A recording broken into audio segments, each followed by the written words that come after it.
fellow citizens. At this hour, American and coalition forces are in the early stages of military operations to disarm Iraq, to free its people, and to defend the world from grave danger.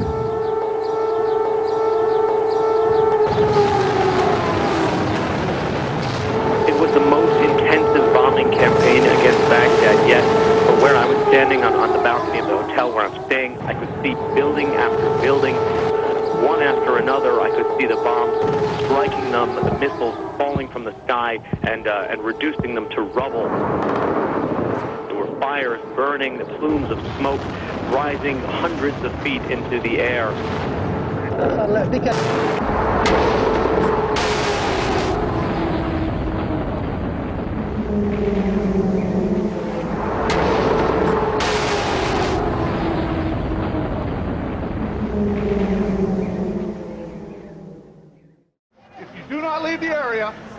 You are subject to arrest.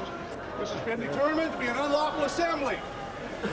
Anyone not leaving the area is subject to arrest. By 2:30 that afternoon, 42 people remained sitting at the Crossroads. They were politely arrested, but the charges carried a possible 6-month jail term. Some pled no contest in exchange for community service or minimal jail time, but 17 pled not guilty and proceeded to trial. The prosecutor asserted that these defendants threatened society with anarchy if not found guilty. Although lightly sentenced, the Nevada City judges found all but one of the defendants guilty on a variety of charges. Some paid fines, while others chose jail. Many people from the community completely understood why these upstanding citizens sat down in the Crossroads. Some did not, and others were even angered. Chicken shit! This series focuses on the individual defense and aims to provide better understanding for this peaceful yet, to some, intolerable resistance.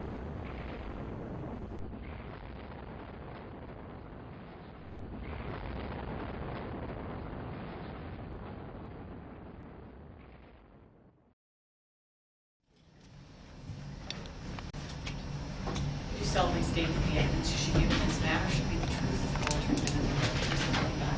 I do. Within your field of sociology and your field of political science, is there an area in which you have concentrated your study, your work, your research, and writing? I'm a scholar who specializes in the study of social protest movements. And when I was hired by the University of California, Irvine, they were looking for a specialist in social movements. I'm known as an expert in that field. My particular concerns are the relationship of social protest movements to public policy. That is, the origins and the effects of social protest. On public policy? On public policy, particularly. And does the study of social movements and the effect on public policy constitute a large portion of your teaching, your research, writing, etc.?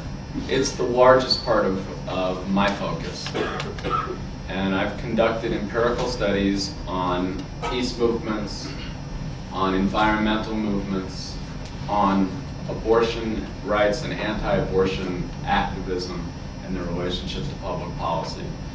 And I've written more general works on social movement theory and public policy. Since 1988, I've presented papers at the American Sociological Association's annual meetings, the American Political Science Association's annual meetings, and occasionally at a variety of other professional associations.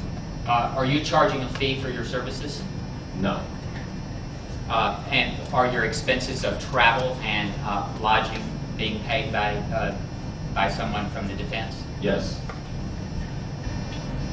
In your study of the relationship between social movements and public policy, have you studied the issue of the effectiveness of demonstrations within a social movement on public policy? Yes, I have. And within a social movement, can demonstrations protest demonstrations have an influence on public policy? Yes, demonstrations can have a dramatic impact on public policy, although elected officials are usually quick to deny any impact. Well, let me ask you this question. How do demonstrations affect public policy? Demonstrations, and particularly dramatic actions, can have effects in several ways. The first thing that they do is they generate public attention, and in generating public attention to the action, in this case a march and a sit-down in the middle of the street, they afford activists the opportunity to discuss the issues that motivated them to sit down or demonstrate. They project the concerns of activists to elected officials, to aspiring elected officials, and to other potential activists. The demonstration can often inspire others to act likewise. So, for example, in Northern California before this war, 54 women posed naked on the beach in Marin County and spelling out peace on the beach. And a month later, in Melbourne, Australia, 750 women spelled out a peace slogan in Australia on a beach. I think it was 750 women. I think it was "No to this illegal war which violates the citizen." I mean, it was long. It's a long one. So are you correlating what you might consider sort of a unique action and showing how that one action actually leads other people to take the same action? One action can lead other people to take the same action. One action can also lead other people to do action that they deem more suited to their own particular resources and abilities. So the peace demonstrations in this case certainly encouraged Howard Dean, who is trying to garner support for a presidential campaign, to come out strongly against the war. Now, it's quite possible that Governor Dean had strong convictions against the war beforehand, but there's no doubt that he also knew that coming out against the war would afford him publicity and would afford him the chance to mobilize activists on behalf of his presidential campaign. And the following day, Rob Reiner announced that he was going to be bankrolling Howard Dean's campaign. So dramatic action, including demonstrations, can encourage institutionally oriented actors to take different strategies to affect the same sorts of goals. The dramatic action can also encourage members of the media to question policymakers and elected officials on what they're doing. Thus, as a result of not only the Nevada City action, but demonstrations around the world, President Bush and members of his administration had to spend much more time answering questions on the premises of the war than they otherwise might have. In other words, demonstrations set the agenda for mass media to ask questions. Can the effect of a demonstration on public policy vary depending on the intensity of the protest? Absolutely. And here it's important to consider the resources and social position of the people engaged in political action. Although I haven't met the defendants before, I assume they're like most of us, without special access to huge amounts of money or notoriety or political power. So that whereas a member of Congress can introduce a resolution, a wealthy person can make a campaign contribution or buy a commercial, regular folk like ourselves have limited resources with which to try to affect public policy. What dramatic action allows activists to do is to have some sort of an amplifier for their efforts. For example, Susan Sarandon or Martin Sheen can call a press conference to discuss their views on the war, and people will show up. I assume that's less likely to be the case for the defendants in this case. Well, for example, if one demonstration would involve a peaceful march through a small town stating opposition to the military invasion of Iraq, and a different peaceful march stating opposition to the war went through a small town, and it was coupled with a portion of the demonstrators sitting down in an intersection of the town and remaining until they got arrested, could there be a difference in the effect based on the fact that some of the demonstrators chose to sit down in the street? Yes. The issue is that some amount of disruption is essential for activists to get the message across and to get attention. In fact, in contemporary American life, protest action has become somewhat routinized. If we know that a much larger fraction of Americans have engaged in protest activity than have contributed money to political campaigns. When we do public opinion surveys, we know that about a quarter of Americans have engaged in protest action. About 7% have ever contributed to a political campaign. Because protest has become routine or commonplace, it's sometimes necessary for activists to escalate in some way in order to get attention. At the same time, escalation carries with it risks, because actions that are judged to be disproportionate by the public or the media can stigmatize a movement and can lead reporters or political officials to repress or marginalize that movement. Thus, Timothy McVeigh and Terry Nichols didn't help their cause by blowing up the Oklahoma City building. The James Kopp, who was just convicted of shooting a doctor who performed abortions, did not help the anti-abortion movement. Activists are thus faced with the delicate balancing act of finding something that is more disruptive, yet still can garner the sympathy of potential adherents. Can you give any historical examples of, or further historical examples of where the actions of one person in a demonstration or taking some step of dramatic protest then led to others taking further actions and then actually had an impact on public policy? Well, an interesting story is to think about the sit-in movement in Greensboro, North Carolina, which began in February of 1960. It was started by 4 freshmen at North Carolina Agricultural and Technical College, people who were not seen to be particularly well positioned to affect any kind of change.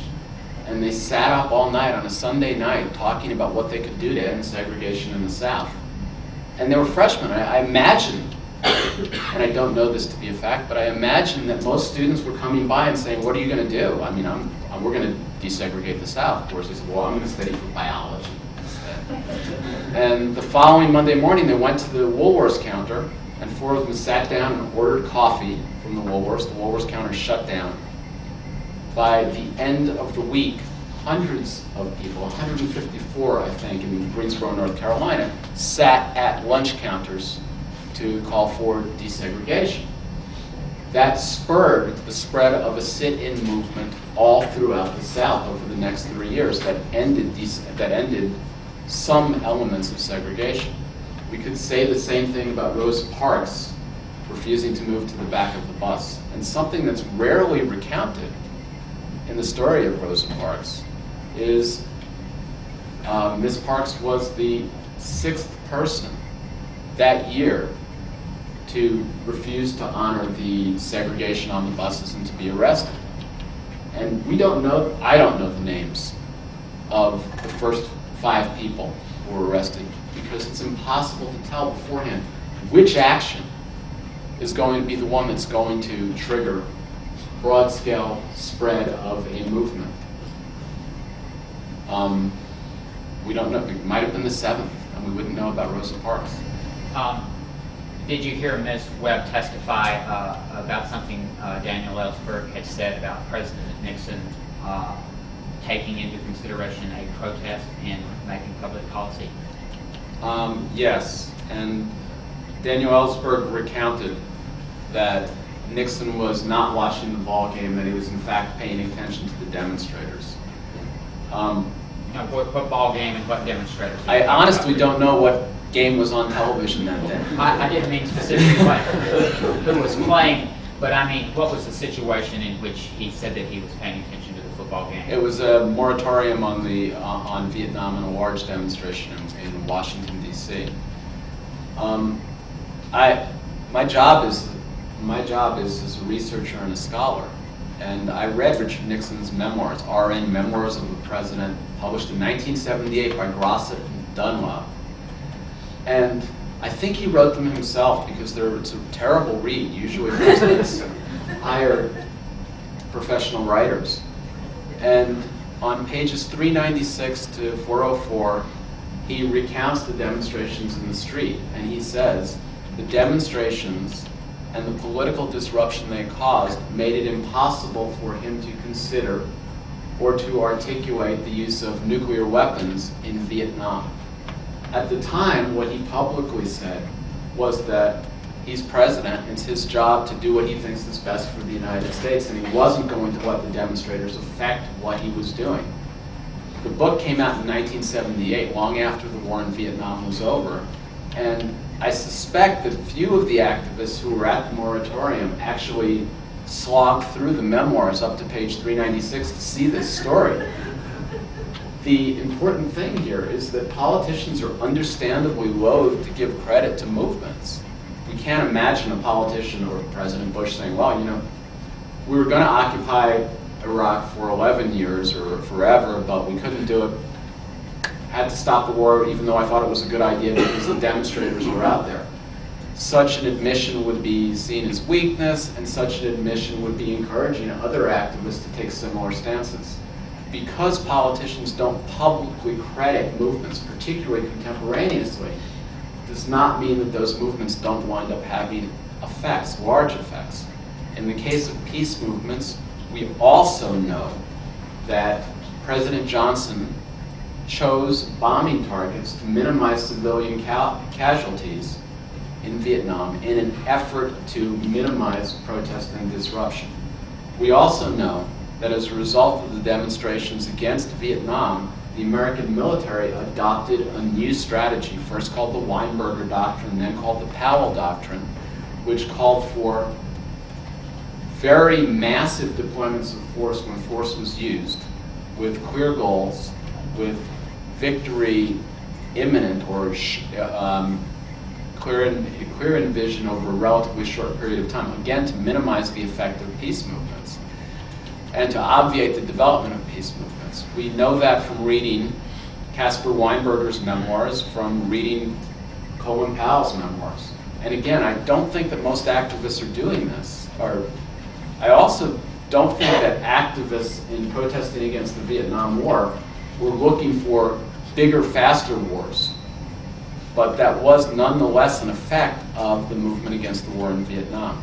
I would also add that such movements sometimes have longer-term effects, such that the movement against the war in Vietnam ended the draft, even though it didn't immediately end the war.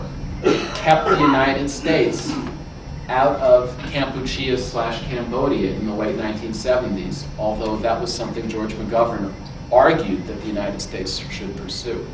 I would argue it kept the United States out of Central America in the 1980s, except through proxy wars and covert action, and kept the United States out of Rwanda and kept the entry into the Bosnian conflict very, very late. And these were longer-term effects of peace movement action in the 1960s and 1970s. My doctoral dissertation on my first book were on the nuclear freeze movement. In 1982, on June 12th, 1 million people assembled in Central Park and marched to protest the nuclear arms race. At that time, the United States had suspended arms control negotiations with the Soviet Union over theater nuclear weapons. That was when President Reagan took office in 1981. On the Monday following that Saturday, I believe 1,414 people were arrested outside the embassies of 5 nations that acknowledged having nuclear weapons to protest the nuclear arms race. That day, an enterprising reporter asked Secretary of Defense Caspar Weinberger, are these protests, are these demonstrations, are these arrests going to affect your policy? Weinberger said no, but by the way, we are resuming arms control negotiations with the Soviet Union over theater nuclear forces. And we know an intelligent reporter would say, "Are you sure there's no connection?" And Secretary Weinberger said it's an amazing coincidence. Yeah, but we were planning to do this all along. Let me add, in this case, President Reagan literally changed his stance on nuclear weapons issues in an attempt to stop the movement from growing and affecting the next election. Reagan, who was the prime target of this movement, declared his re-election in 1984 to be a mandate for arms control. This is an astonishing thing. This isn't what the activists asked for, but it was nonetheless very significant. And when, at that time, Vice President George Herbert Walker Bush attended the funerals of leaders who had died and had been to the Soviet Union. There was then a country called the Soviet Union, several times, because leaders had died. And he came to General Secretary Chernenko's funeral carrying a message from President Reagan saying we've got to do something about arms control to bring to the new leader, about whom people didn't know very much. He was Gorbachev. So it wasn't just Gorbachev who brought about a détente, if you will, or a new arms control regime. President Reagan's posture had changed. He never gave the peace movement credit for this, and we understand why that would be. It was nonetheless substantially significant. Have you gathered information on the international protest movement regarding the United States military invasion of Iraq? Yes, I have. I've given a couple of talks at Cornell University and at Syracuse University on this, and I plan a couple of papers on the mobilization, on this most recent mobilization. Okay. You've studied the role that mass marches and demonstrations have played in this protest movement? Yes, this movement is truly unprecedented in terms of the degree to which it spread quickly and the amount of transnational coordination. Prior to the Nevada City action, there were large demonstrations in major cities all over the world. Tens of millions of people were involved. Arrests had taken place at least as early as October, November, December of 2002, protesting against the war. And there was an escalating size of demonstrations. In December, I think it was 8th, 9th global demonstrations, January 15th and February 15th, with the largest demonstrations taking place in countries that supported the war, that being Australia, the United Kingdom, Italy, and Spain. Hundreds of thousands of people in the streets of London. Now, I have to acknowledge at the outset that estimations of numbers are always controversial. Reports in London suggested 750,000 demonstrators in the streets. The size of this mobilization, the speed with which it spread, the amount of international coordination was unprecedented. Now let me compare. The first major demonstration against the war in Vietnam took place after troops had been deployed and comprised 15,000 people. Have the mass marches and demonstrations affected United States policy on this action in Iraq, in your opinion? In my opinion, having studied social movements and public policy, and particularly peace movements, demonstrations have already had an impact, although it's certainly not what activists wanted. At once, President Bush's initial commitment to using force in Iraq to disarm or change the regime did not include the United Nations. In September, he went to the United Nations in response to growing dissatisfaction and protest. I believe it strengthened the hand of Colin Powell within the administration and strengthened the search for international cooperation. The demonstrations also gave the inspectors a longer time to work in Iraq, which affected the war effort. The inspectors provided intelligence to the Bush administration that helped in organizing the war effort. The delay also led to a reconsideration of military strategy. And here I'm citing William Arkin, who's a military reporter, who published a piece on this in the Los Angeles Times. He says, as a result of the demonstrations and the delay, the American military affected an alternate strategy which was less dependent on proxies, particularly the Kurds, more dependent upon American troops, and was more dependent upon using large numbers of American troops to effect a quick victory, presumably to prevent the development of a larger social movement against the war. The thing about protest movements that often gets neglected is that what happens in the beginning of a protest movement often winds up having effects on subsequent issues and subsequent movements. Thus, when we look at the Vietnam War effort, activists who organized the movement against the Vietnam War had often cut their teeth in the civil rights movement, particularly through Freedom Summer, which was a civil rights campaign. The story that Ms. Webb told about Daniel Ellsberg deciding to come forward with the Pentagon Papers was a response to one individual, Randy Keeler, who had gained conscientious objector status and turned it in, rejected conscientious objector status, said it's elitist, I can get this because I'm an affluent, intelligent suburban kid who goes to Harvard, and went to federal prison for 22 months. And I'm sure that Randy Keeler sat in jail and wondered whether he was doing anything. And I don't know how long it was before Daniel Ellsberg told him that reading about this suburban Harvard kid in jail caused him to leak the Pentagon Papers. Mr. Keeler himself became the organizer of the nuclear freeze movement 15 years later. So there are long trails and impacts that this kind of organizing can have.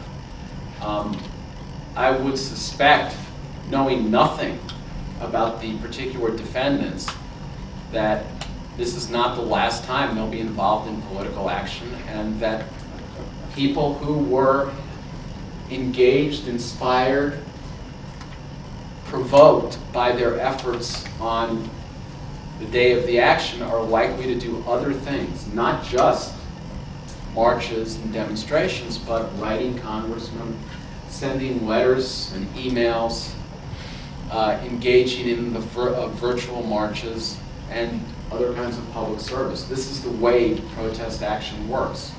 I should add that people who engage in protest action at one point in time are not limited only to that tactic subsequently. John Lewis, who is now a congressman from Georgia, the first black congressman from Georgia, came to political attention as the activist leader of the Student Nonviolent Coordinating Committee. You can see a picture of him if you look at any history of the civil rights movement. Whenever there's dogs or police with sticks, there's John Lewis, the first person being beaten or bitten. And he says he's doing the best thing he can do at this point, and he was doing in 1960, 61, 62, 63, the best, most effective tactic that was available to him at that point. About the war in Iraq, I ask you to assume that in the days leading up to the March 20th, 2003, there are several Nevada County residents who are opposed to an aerial and ground invasion of Iraq by the United States military, which, according to news sources, is being threatened and prepared. These people view such an invasion as an illegal war, and they oppose it on legal, moral, and religious grounds. And on March 20th, 2003, the first day after this invasion does in fact begin, these people marched through some of the streets of Nevada City, and when they arrived at Broad and Pine Streets to demonstrate their opposition to the invasion, they sit down peacefully in this intersection, and after an order to disperse, they remain until they are arrested and led away. if these people believe that their act of sitting down in the intersection and remaining there could help prevent the continuation of the war or reduce the number of deaths or injuries to people of Iraq or to Americans involved in the invasion, do you have an opinion as to whether such belief was reasonable? Based on my study of social movements and of peace movements in particular, I would say such a belief is reasonable. We have to acknowledge there can't be certainty about this. Remember, there were 5 people who engaged in violating the laws about segregation on the buses in Montgomery before Rosa Parks. That said, I would say that the demonstrators in Nevada City had better odds than the 4 freshmen at North Carolina Agricultural and Technical College of affecting the changes they desired.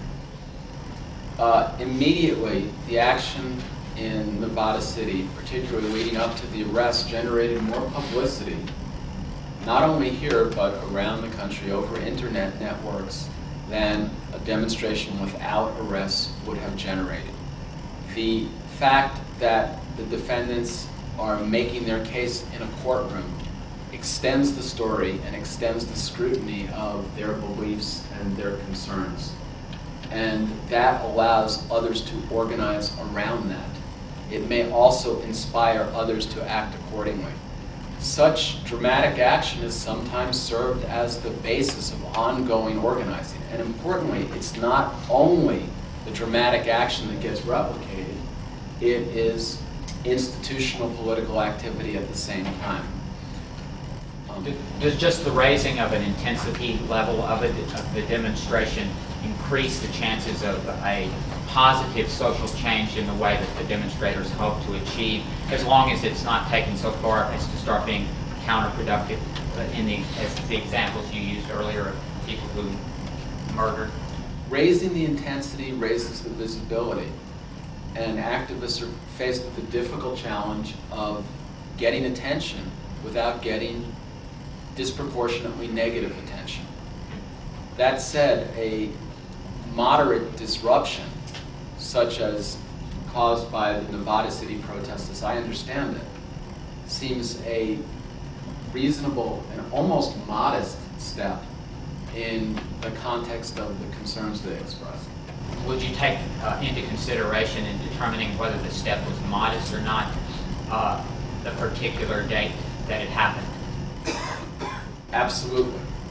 It's very clear in the context of a war that has just begun that the disruption of traffic is relatively mild when compared with the conduct of an actual air and ground war. My understanding is the disruption of traffic was for a delimited period of time as well, which was not necessarily the case when the war started in Iraq. Have there been social movements in United States history that have employed demonstrations in which the goal was to cause extreme disruption or a paralysis of a target entity or institution? Yes, several times social movements have tried to stop the conduct of business altogether and have taken dramatic actions to do that. There was a stall-in around the New York City World's Fair to protest the Vietnam War, and the ultimate which tied up traffic for the better part of a day in a major metropolitan area. Affecting how many people would you? At that time, there were 9 million people in New York. I would assume, based on living in New York, that only 1 million of them were in cars. So hundreds of thousands, minimally. That disruption was, I believe, counterproductive to the goals of the movement, in that it generated more antipathy to the demonstrators than to the war they opposed. Similarly, smaller groups of people have bombed abortion clinics or have blown up the math building at the University of Wisconsin. And this is small groups of people creating greater disruption and greater harm. And I don't think those actions help the causes that those activists were trying to promote. Again, generating more antipathy to the activists than to their cause. So there's a delicate balancing act. Okay, is it feasible for people to use methods of demonstration that can gain the desired attention level, but without such a high level of disruption as to be counterproductive? Yes, I think this has happened many times in American life. Protest is as American as apple pie. Has a long history and has affected all sorts of changes that we now take for granted. When is the first time you've been to Nevada City? I arrived last night at about 11:30. Have you looked around the town? I got to see Broad Street, where the action took place. You saw the intersection of Broad and Pine? Yes. Did you go to Java John's, by the way? Yeah. Now, that's where you were at Java John's, and so you, if in the demonstration of March 20th, 2003, some 40 or so protesters marched with 300 or so other protesters, and when the march reached Broad and Pine, the 40 or so sat down in the intersection and remained there after a dispersal order until they were arrested, and then without any resistance and with their own power, they allowed themselves to be escorted to transport vans to take them to jail. Do you have an opinion as to what category of demonstration that was in the sense of these two types of demonstrations that you described, one with the high level of disruption, the other with the lower? Based on my knowledge of protest demonstrations and my observation of disruptive demonstrations, I would call that moderately disruptive. And the comparison that springs to mind is a demonstration against nuclear power in 1979 in Wall Street in New York City, where I believe 1,100 demonstrators were arrested trying to shut down the stock exchange. And many of them refused to cooperate with police. And they were taken away with buses, and hundreds of police officers got overtime. And the charges in that case for all the demonstrators who gave their names were dismissed. This seems less disruptive than that. Have you also looked or studied the issue of how society deals with demonstrations? Yes, I have. I'm not asking you to imagine yourself in any form of judicial role or prosecutorial role, but I want to just ask you whether or not the reaction of the society in general to demonstrations can cause good or bad effects, and if so, how does it do it? In other words, how does the reaction of society to demonstrations have good effects or bad? The key issue is whether activists are able to get broader public to address, engage the issues that motivated them, and not only the particular action. Thus, Martin Luther King was not about parade violations. John Lewis was not about parade violations or public assembly restrictions. They were asking about civil rights. In the United States, historically, we've granted a relatively broad swath of tolerance to people with divergent views, which has ultimately led to a more stable governmental system. In other words, the idea is to allow people to take their grievances public to avoid covert action or more violent action. I would suggest that making it more difficult for activists to demonstrate against abortion has encouraged radical extremists to take violent action because more moderate action wasn't available. Now, that doesn't mean that the people who demonstrated outside clinics are the ones who were throwing bombs or shooting doctors. It does mean that it's important for a liberal polity to provide multiple venues for people to advance claims. And as I understand it, in the United States, police, prosecutors, and judges are afforded some element of discretion in dealing with disruption. Dr. Meyer, would you please, just to briefly review, to set the stage, go back in time to the beginning of the formation of our country and our current Constitution, and remind us of why we have a Bill of Rights as opposed to the main Constitution? Objection, Your Honor. This is really context. 352. We don't need a history lesson. Now he's into my area. Okay. Okay. I don't need a sociologist to explain those matters. Well, it's a political scientist, then. Well, it's political scientist, but so these are all issues that I'm familiar with. Great. Of course, that was many, many years ago, during the middle of the Vietnam War, when constitutional law was of no concern to a law student.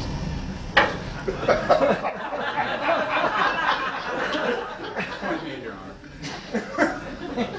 I did. Could I ask him a little bit about the rise of the so-called freedom of assembly?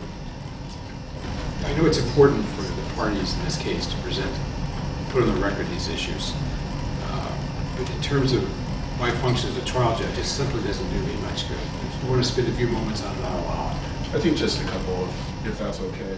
In what regard can you trace then the rise or the development of the freedom of assembly as it relates to protests against the government itself? I'm speaking now as someone who's taught American government 9,000 times, Introduction to American Government, and James Madison's political theory was it was better to allow vigorous dissent and moderate disruption than to allow dissatisfied people to organize outside and perhaps topple a government.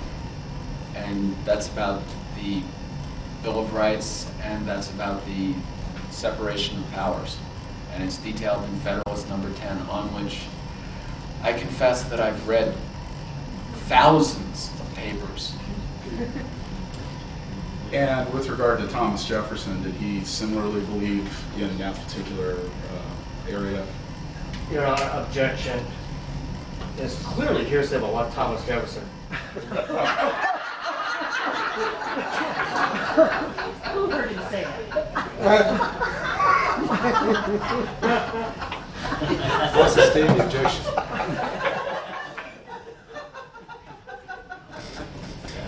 All right. I'm older than I look.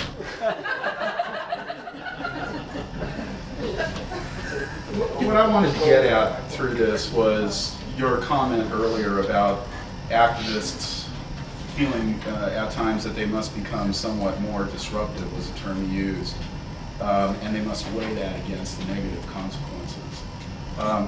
In what ways are you discussing the more disruptive, or what do you mean by more disruptive?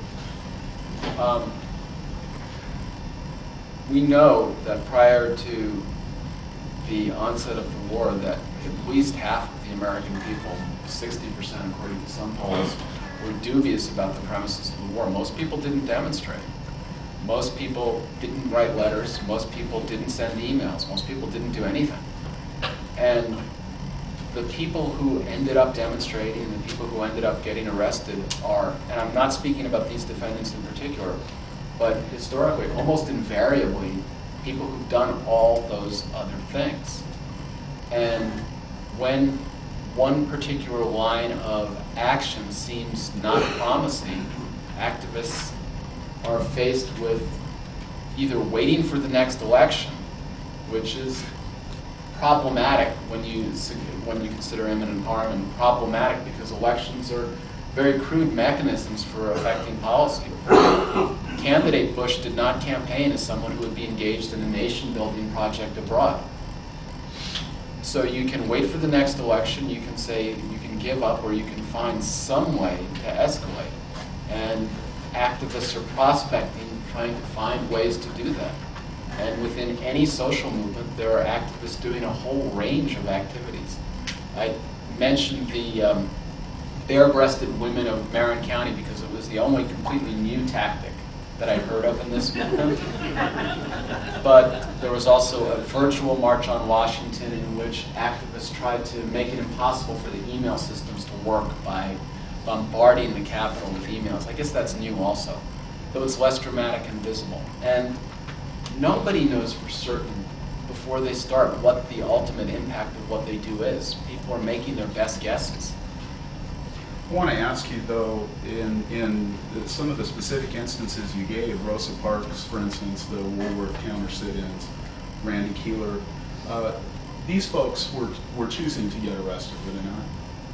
Randy Keeler could have been a conscientious objector and worked in a hospital. He chose to go to jail. Rosa Parks knew that she was brokering arrest, but she believed, actually, this is a pet peeve of mine, the popular history of Rosa Parks is not an accurate description. When you ask students who Rosa Parks was, they say she was an old lady who was tired. And I say, this is my little lecture joke, I say, well, Rosa Parks is in fact an old lady, though she seems vigorous to me, but she's an old lady in 2003. And you can't be an old lady in 2003 and in 1955. Rosa Parks had attended a seminar at the Highlander Leadership Training Institute in Tennessee over the summer before the bus boycott, and had read Martin Luther King, had read about Gandhi, and had read Brown versus Board of Education. She believed that although she would be arrested, federal law would vindicate her and would show that the law she was challenging was in fact unconstitutional. And it turned out she was right. As the protest movements continued through the 60s and on into the 70s, isn't it true that they became generally more violent? It depends on the movement. The anti-war movement spawned more aggressive wings that tried more desperate measures, which led to things that I think were ultimately counterproductive, such as bank robberies. But that was a small fraction of the people who were involved. And so isn't it true that in your studies you've seen a whole spectrum of nonviolent, non-law-breaking attempts to become more attention, in other words, draw more attention, all the way up to bank robberies, murders, kidnappings, and actual bombings, isn't that right? That's right. Okay. I have nothing further than that. Thank you, sir. Any other defense counsel? No. Mr. Vaughn, you wish to cross-examine? No cross-examination, Your Honor. Okay. Mr. Mayor, do you have a comment today? Now that you've been in Nevada City, don't tell anybody in Orange County about it. All right, thank you. Trying to see if they want to. Okay. I guess Ms. Webb wants to ask you a question. Just one question that I hope is appropriate. It's just that you testified that some of your research may be able to corroborate and substantiate the allegation that Secretary of State Colin Powell misdirected initially the report on the My Lai massacre during the Vietnam era. I would object to that's beyond the scope, beyond the direct. It's 352. Well, I'm going to sustain the objection. That gets off into specifics of any event. Your Honor, I do have a brief question. I want to show the picture of a particular demonstration here and clarify these two different hypotheticals that have been given to Mr. Meyer. Quickly. Just for some clarification of the particular demonstration that took place here and the hypothetical that Mr. Walker presented here. Indeed, in those pictures, you will see that there are two groups of activists. There's a group of marchers, and then there is a core group in the center of the street. So I believe the question, the hypothetical put to you by Mr. Walker is if there is a large group of 300 or so people on a scale of inconvenience or impact, what type of demonstration is that? I've looked at thousands of photographs of demonstrations, and I mean no slight to Nevada City when I say this, but this seems relatively small. And if the demonstration was solely that group of people in the center of the street that you see in the second photograph, up close where there's only a small group, this is the core groups seated in the center. And if those were indeed, in a hypothetical, the only folks sitting in the middle of the street, what kind of, on a scale of demonstrations, where does that fall? That would be smaller. And less, I mean, presumably less disruptive. Okay, thank you. That's You know, if I could ask follow-up based on this conference. If you did it, Ms. Kaufman, go ahead, Mr. Meyer. Okay, Mr. Myers, when you gave your opinion on this particular, these two pictures, now, your testimony was you've never been to Nevada City before, right? That's right. And then you came here last night. Yes. And so you have no first-hand knowledge or research as to the traffic patterns or the line of traffic that go through the city. That's correct. So what you're saying is you're based on, your opinion based on those pictures is based on looking at the pictures and without a complete picture of what was being disrupted. Isn't that true? That's true, and I would Thank you. also add No, that nothing not a further, traffic Your Honor. expert. Nothing further. No, Your Honor, no follow-up. All right. Mr. Meyer, thank you for coming today. Have a nice trip home.